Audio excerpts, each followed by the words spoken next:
ماں کے چلے جانے کے بعد زندگی میں دو دروازے بند ہو جاتے ہیں، ماں کی دعا کا دروازہ اور دوسرا جنت کا دروازہ جو ماں کے قدموں میں تھا۔ اور باپ کے چلے جانے کے بعد زندگی میں دو دروازے بند ہو جاتے ہیں، باپ کی بے پناہ بے مثال مخلص محبت کا دروازہ، بیٹا اور بیٹی تڑپ جاتے ہیں، ویسی محبت کی ادنا مثال اور جھلک بھی انہیں کہیں نظر نہیں آتی۔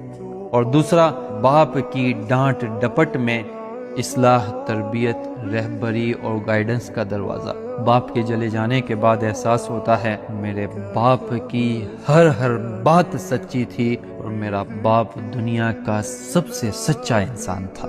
آج اولاد قدر نہیں کر رہی ہے اپنے زندہ ماں باپ کی، پھر چلے جاتے ہیں، خون کے آنسو روتی ہے، افسوس کرتی ہے۔ ایسے افسوس پر افسوس کوئی فائدہ نہیں۔ اگر گھروں میں زندہ ہیں تو ان کی قدر کر کے اپنی جنت بنا لو۔